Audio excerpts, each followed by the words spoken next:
ಚಿಕ್ಕಮಾಲೂರಿನಲ್ಲಿ ವಿವಿಧ ಕಾಮಗಾರಿಗಳಿಗೆ ಗುದ್ದಲಿ ಪೂಜೆ.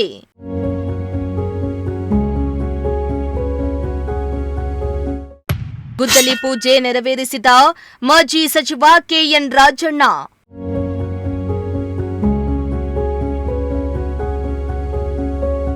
ಮಧುಗಿರಿ ತಾಲೂಕಿನ ಕೊಡಿಗೇನಹಳ್ಳಿ ಹೋಬಳಿಯ ಚಿಕ್ಕಮಾಲೂರು ಗ್ರಾಮ ಪಂಚಾಯಿತಿ ವ್ಯಾಪ್ತಿಯಲ್ಲಿ ಅಂಗನವಾಡಿ ಕಟ್ಟಡ, ಸರ್ಕಾರಿ ಹಿರಿಯ ಪ್ರಾಥಮಿಕ ಶಾಲೆಯ 5 ನೂತನ ಕೊಠಡಿಗಳ ನಿರ್ಮಾಣ ಕಾಮಗಾರಿಗೆ ಶಾಸಕ ಕೆಎನ್ ರಾಜಣ್ಣ ಗುದ್ದಲಿ ಪೂಜೆಯನ್ನ ನೆರವೇರಿಸಿ ವಿವಿಧ ಸವಲತ್ತು ವಿತರಣಾ ಕಾರ್ಯಕ್ರಮಕ್ಕೆ ಚಾಲನೆ ನೀಡಿದರು.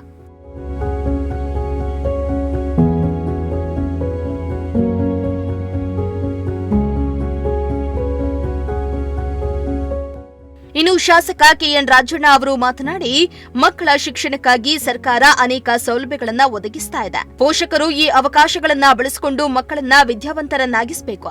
ಮಕ್ಕಳನ್ನ ವಿದ್ಯಾಭ್ಯಾಸದಿಂದ ವಂಚಿತರನ್ನಾಗಿ ಮಾಡದೆ ಉತ್ತಮ ಶಿಕ್ಷಣ ನೀಡಿದಾಗ ಮಾತ್ರ ಅವರು ಸ್ವಾಭಿಮಾನಿಗಳಾಗಿ ಬದುಕಲು ಸಾಧ್ಯ ಎಂದಿದ್ದಾರೆ. ಕೂಡ ನಮ್ಮ ತಾಲೂಕಲ್ಲಿ ವಿಶೇಷವಾಗಿ ಎಲ್ಲ ಹಾಸ್ಟೆಲ್ಗಳು ಕೂಡ ಮಕ್ಕಳಿಗೆ ಒಳ್ಳೆ ಸೌಲಭ್ಯವನ್ನು ನಮ್ಮೆಲ್ಲ ಅಧಿಕಾರಿಗಳು ಅವರ ಒಂದು ಸೂಕ್ಷ್ಮವಾಗಿ ಅದನ್ನೆಲ್ಲ ಮೇಲ್ವಿಚಾರಣೆ ಮಾಡಿ ಕೊಡ್ತಾ ಇರ್ತಕ್ಕಂಥದ್ದು. ಇಷ್ಟೆಲ್ಲ ಇದೆ. ಆದರೆ ನೀವು ಮಕ್ಕಳು ವಿದ್ಯಾಭ್ಯಾಸ ಮಾಡಿಸ್ಬೇಕು. ವಿದ್ಯಾಭ್ಯಾಸ ಮಾಡಿಸ್ದೆ ಯಾರನ್ನ ಅಪ್ಪ ಒಳಗೆಲ್ಲ ಕುರಿ ಬಿಟ್ಕೊಂಡು ಹೋಗೋ ಹೊರತಾಗಿ ಇವತ್ತು ನಾನೆಲ್ಲ ಓದ್ತೀನಿ ಅಂತ ಊರ್ ಮುಂದೆ ಬಿಡಿ ಸೇರ್ಕೊಂಡು ಕೂತಿದ್ರೆ ಅವನಿಗೆ ಪೊಲೀಸರು ಹಿಡ್ಕೊಂಡು ಹೋಗಿ ಬರೆ ಹೊಡ್ಕೊಡ್ತಾರೆ. ಹುಡುಗರು ಮಾತ್ರ ಸ್ಕೂಲಿಂದ ತಪ್ಪಿಸ್ಬಿಡುದು.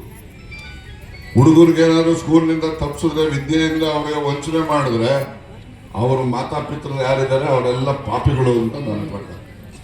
ಇವತ್ತು ನಿಮಗೆ ಸರ್ಕಾರ ಎಲ್ಲ ಕೊಡುತ್ತೆ, ನಿಮ್ಮ ಮಕ್ಕಳಿಗೆ ಎಲ್ಲ ಸೌಲಭ್ಯ ಕೊಡ್ತದೆ, ಎಲ್ಲ ವ್ಯವಸ್ಥೆ ಇದೆ, ಏನು ನಿಮಗೆ ಖರ್ಚಿಲ್ಲ. ಅವನ ಜೀವನ ಹಸನಾಗಬೇಕು ವಿದ್ಯೆ ಕೊಟ್ಟರೆ. ನಾವೆಲ್ಲ ಕೂಲಿ ಮಾಡಿ ಬಡತನ ಅನುಭವಿಸ್ತೀವಿ.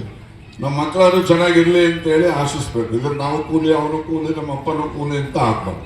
ಇನ್ನು ಈ ಭಾಗದ ಜನರು ನನಗೆ ಚುನಾವಣೆಯಲ್ಲಿ ಬಹುಮತ ಕೊಟ್ಟಿದ್ರು, ಅದಕ್ಕೋಸ್ಕರ ಏನೇ ಕೆಲಸ ಮಾಡಿದ್ರು ಕಡಿಮೆನೆ. ಮಧುಗಿರಿ ಕ್ಷೇತ್ರದ ಅಭಿವೃದ್ಧಿಯನ್ನ ನೋಡಿ ಪುರವರ ಹೋಬಳಿಯವರು ನಮ್ಮನ್ನ ಮಧುಗಿರಿ ಕ್ಷೇತ್ರಕ್ಕೆ ಸೇರಿಸಿಕೊಳ್ಳಿ ಅಂತಿದ್ದಾರೆ. ಅಭಿವೃದ್ಧಿ ವಿಚಾರದಲ್ಲಿ ನಾನು ಯಾವುದೇ ರಾಜಿ ಮಾಡಿಕೊಳ್ಳುವುದಿಲ್ಲ. ಅಲ್ಲದೆ ಮಧುಗಿರಿ ಕ್ಷೇತ್ರದಲ್ಲಿ ಕೃಷಿ ಅವಲಂಬಿತ ಬಡ ಕುಟುಂಬಗಳು ಹೆಚ್ಚಾಗಿರುವುದರಿಂದ ಡಿಸಿಸಿ ಬ್ಯಾಂಕ್ನಿಂದ ಹೆಚ್ಚಿನ ಸಾಲವನ್ನ ಒದಗಿಸಲಾಗುವುದು. ಈ ಬಗ್ಗೆ ವಿಧಾನಸಭೆಯಲ್ಲಿ ಚರ್ಚೆಯನ್ನ ಮಾಡಿದ್ದೇವೆ ಎಂದಿದ್ದಾರೆ.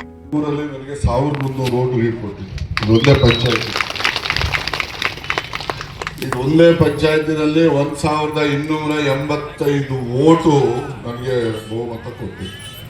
ಅದಕ್ಕೋಸ್ಕರ ಈ ಪಂಚಾಯತಿಯಲ್ಲಿ ಜನರಿಗೆ ಎಷ್ಟು ನಾವು ಕೆಲಸ ಕಾರ್ಯ ಮಾಡಿದ್ರು ಕೂಡ ಕಡಿಮೆ ಅಂತ ನಾನು ತಿಳಿದಿರೋದು. ಯಾರದೇ ಇರಲಿ, ಏನೇ ಕೆಲಸ ಇರಲಿ. ಈಗ ಬೋರ್ವೆಲ್ಗಳೆಲ್ಲ ಎಷ್ಟು ಹಾಕ್ಸ್ಕೊಟ್ಟಿದ್ದೀವಿ.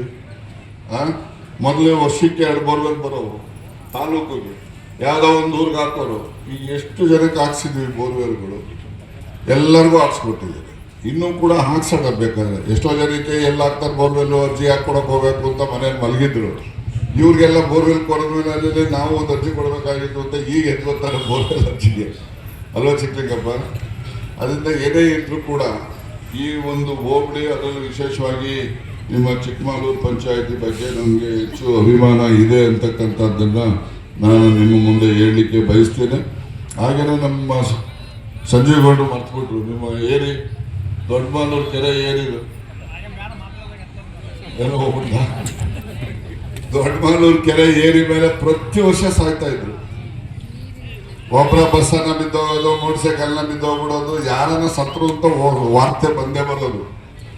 ನನಗೊಂದ್ಸರಿ ಜ್ಞಾಪಕ ಐತೆ ಸಂಜೀವಗೌಡ, ಕೆರೆ ಏರಿ ಮೇಲೆ ನೀನೇ ಒಂದು ಫ್ಲೆಕ್ಸ್ ಕಟ್ಬಿಟ್ಟು, ಸರ್ ನಮ್ಮೂರಿಗೆ ಏನು ಮಾಡೋದು ಬೇಡ, ನೀವು ಈ ಏರಿ ಒಂದು ಸರಿ ಮಾಡಿಸ್ಬಿಟ್ಟು ನಮ್ಮಲ್ಲಿ ಯಾರು ಸಾಯ್ದಾಗ ಮಾಡಿಬಿಡಿ ಸರ್ ಅಂತ ಹೇಳಿದೆ. ಜ್ಞಾಪಕ.